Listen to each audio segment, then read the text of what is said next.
এ দুনিয়ার মুসলমান ইমানদার, আল্লাহ বলেন তোমাদের রমজানের মধ্যে বর্ষণ শীতের কেন? তুমি আল্লাহকে বান্দাদের পাইতে চাও, আমি বড় আসে তোমার বান্দা বড় আমাকে পাওয়ার জন্য তালাশ করে। 11 মাস আমার বান্দারা এদিক সেদিক সময় করতে পারে না, কত নামাজ কত কিছু কাজা হয়ে গেছে। এই রমজান মাসে যে ব্যক্তি আল্লাহ পাকের কাছে চাইবে, আল্লাহ পাক বলেন রমজানের পুরস্কার দুনিয়ার সব আমাদের পুরস্কার আমি আল্লাহ তাআলার সাথে দান করব, আমি উত্তর করতে দেব। পয়গম্বর হাদিসের মধ্যে আমার নবীর সাথে মাসউলি ওয়া আজসাবি ওয়া আজসাবি। এ মুসলমান ইমানদার,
কিসের জন্য আল্লাহ পাক রমজানের মধ্যে দিয়েছে বলা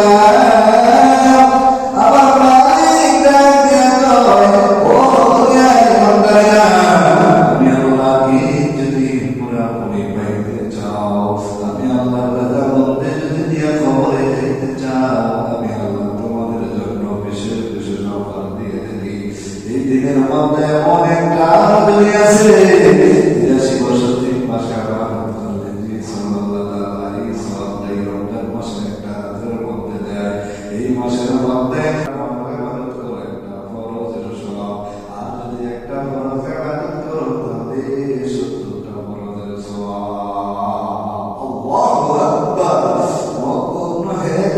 মুসলমান ইমানদার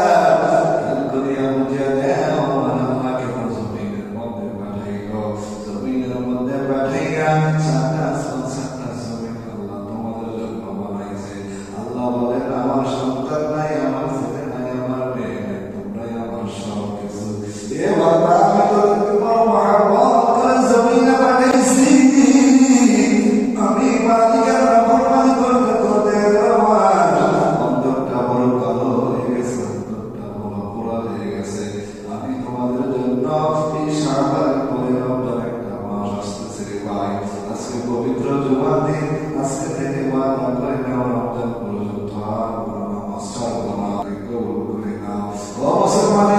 এই কথা বলতেছিলাম আল্লাহ পাক এই রোজা কেন দিলেন আল্লাহ পাকের পয়গম্বরের উম্মতদেরকে আল্লাহ বেশি ভালোবাসে এই জন্য রোজাটা বেশি বেশি দিয়েছে একটা মাস রোজা রাখবা বান্দা সারা মাসে নামাজ পড়ে গুনাহ করছো এই আল্লাহ পাকের কাছে এসে রোজা রাখবা আর ইফতারিকে সামনে নিবা ইফতারির সামনে নিয়া সাদা পড়বে ইফতারিটা সাদা রেখা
কিন্তু দেখছি অনেক সাহাবারা এই রমজান পাইয়া রোজা রাখে না রোজা না রাখা অবস্থায় যদি রমজান মাসে তোমার আমার হায়াতে আল্লাহ দুনিয়া থেকে মৃত্যু দেয় দুনিয়ার দিন শেষ হয়ে যায় আর যদি মালিকের দরবারে ওই রোজা না রাখা অবস্থায় জালিম হিসেবে সাব্যস্ত আমি আমার হুকুম দরবারে নামাজ এমনি ভাবে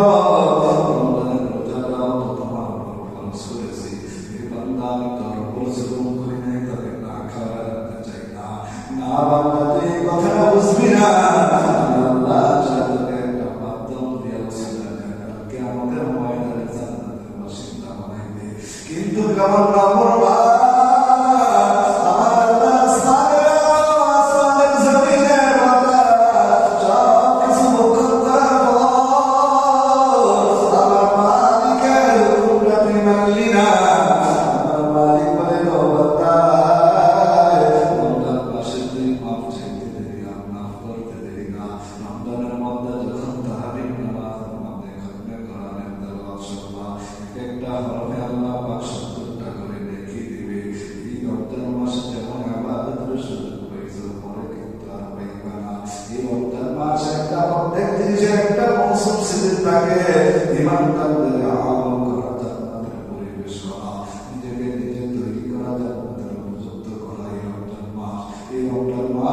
সামনে আসছে